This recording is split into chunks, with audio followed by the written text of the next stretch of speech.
썸을 타다 보면 종종 남자가 애매하게 행동해서 여자를 헷갈리게 할 때가 있습니다. 날 좋아하는 게 맞나? 근데 왜 사귀자고 얘기 안 하지? 그리고 그런 관계가 길어질수록 여자들은 보통 이런 말을 많이 하죠.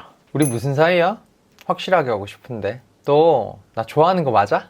이게 답답한 마음과 그 남자가 잘 되고 싶다는 좋은 마음에서 하는 말이겠지만 남자는 보통 이걸 관계 진전을 강요하고 부담을 주는 것으로 받아들이는 경우가 많습니다. 아직 이 여자다 싶은 정도의 마음이 아닌 단계에서 무리하게 결단을 요구받아 오히려 역효과가 나게 되는 거죠.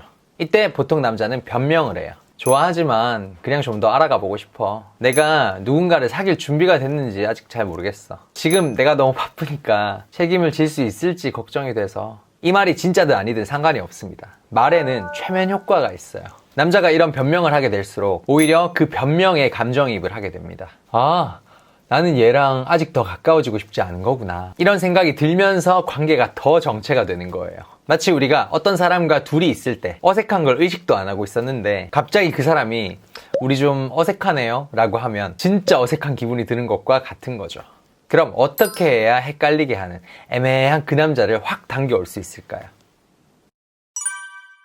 먼저 애매한 현재를 인정해야 합니다. 보통 많은 여자들은 자존심 때문에 혹은 남자에게 섭섭한 마음이 먼저 들기 때문에 우리 사이가 애매한 관계임을 인정하지 못하는 경우가 많습니다. 그저 남자에게 분노하거나 서운해하기만 할 뿐이죠. 하지만 현실을 인정해야 합니다. 여자의 매력이 애매해서든 한번 사귀자 하면 관계를 무르기가 힘들어서든 너무 바빠서 관계를 책임질 수 있을까 걱정을 해서든 아니면 딴 여자랑 비교하느라 그런 거든 남자가 여자를 헷갈리게 하는 건 아직 감정이 사귀고 싶을 만큼은 커지지 않았다는 겁니다. 여기에 나를 헷갈리게 하는 사람은 만나지 마세요 라고 말하는 연애 못하는 사람들의 조언은 절대로 듣지 마시고요. 감정에는 원래 이런 애매한 순간이 있기 마련입니다. 누구나 망설일 때가 있고 좀 더 검증해서 확실한 선택을 하고 싶어 하는 게 인간의 당연한 본능이니까요. 이때는 헷갈리게 하는 그 남자가 문제라면서 자존심을 세울 게 아니라 그의 의욕과 열정에 불을 지필 어떤 다른 조치를 하는 게 맞습니다. 어떻게? 우리 사이가 애매하다는 걸 확실하게 언급하면서 우리가 잘 됐을 때의 희망적인 미래를 동시에 얘기하세요. 나중에 우리가 좀 더 가까워지면 같이 캠핑 가서 조용하게 힐링도 하고 편하게 삼겹살도 구워 먹을 텐데 지금은 가까운 곳에서 파스타 먹어야죠.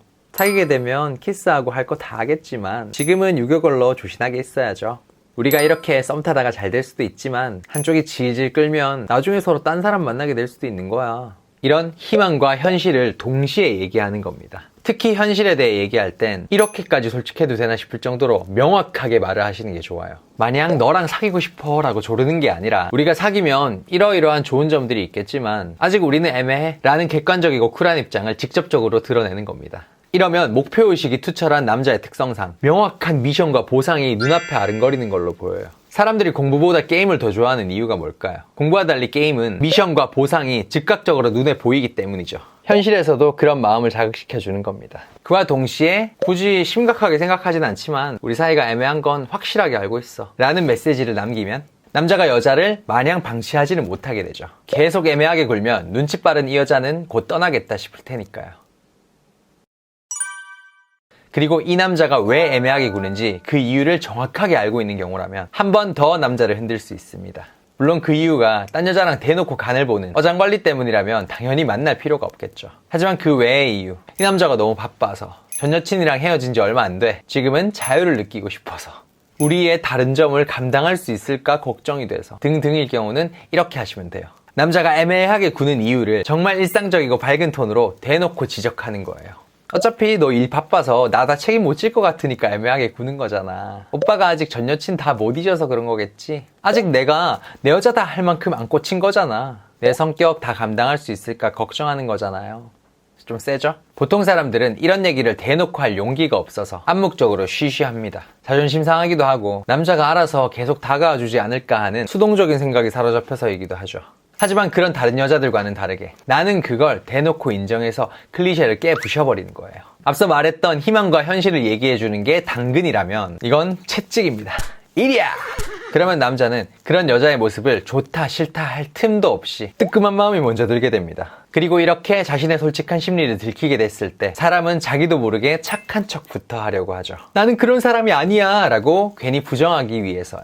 요즘 좀 바빠서 그랬던 거지 곧 여유 생겨. 아니야 전 여친이랑 헤어진 지가 언젠데 다 잊었어. 아, 그런 거 아니야. 나 너 진짜 마음에 들어. 감당할 수 있으니까 지금도 만나고 있는 거지. 앞에서 제가 말에는 최면 효과가 있다고 얘기했었죠. 이런 착한 척 변명하는 말들로 인해 남자에게 실제로 그런 마음이 조금씩 들게 되는 겁니다. 애초에 이런 긍정적 변명을 하게 만드는 게 목적이었던 거예요. 근데 제가 아까 남자가 변명을 하게 되면 더 멀어진다고 얘기하기도 했는데 이거랑은 어떤 차이가 있는 걸까요? 우리 무슨 사이야? 나 좋아하긴 해? 같은 억측이나 투정을 부려서 남자가 부정적인 변명을 하게 되면 결국 지치고 멀어지는 게 맞습니다. 부정성이 강화되니까요. 하지만 웃으면서 속내를 정확하게 파고드는 식으로 남자를 찔리게 하면 오히려 착한 척하는 긍정적인 변명을 하게 되고 거기에 긍정적인 감정이입을 하게 되는 거예요. 그리고 나서 한 가지만 주의해 주시면 됩니다. 남자가 변명을 한창 할 때 근데 왜 안 사귀어요? 왜 고백 안 해요? 얼른 고백해요 라는 식으로 바로 관계 진전을 요구하시면 안 된다는 거예요. 그러면 긍정적인 감정을 하기도 전에 다시 깨져버립니다. 아, 그게 있잖아 하면서 또 부정적인 변명부터 떠오를 테니까요. 변명 다 들어줬으면 그냥 휙 넘어가세요. 아, 그러세요. 그래? 오케이? 뭐 결국 행동이 말해주겠지. 남자의 변명을 믿는 듯 안 믿는 듯한 애매한 말만 남기고 넘어가서 남자의 마음 한켠에 찝찝함과 불안감을 심어주는 거죠. 그러면 남자는 이 여자는 다 알고 있었어. 질질 끌수록 멀어지겠구나 싶어서 그전보다 더욱 적극적으로 변할 겁니다. 헷갈리게 만드는 그 남자에게 한 방 먹일 준비가 되셨다면 구독과 좋아요 부탁드리고요. 저는 연애를 밝힌 남자 박호였습니다.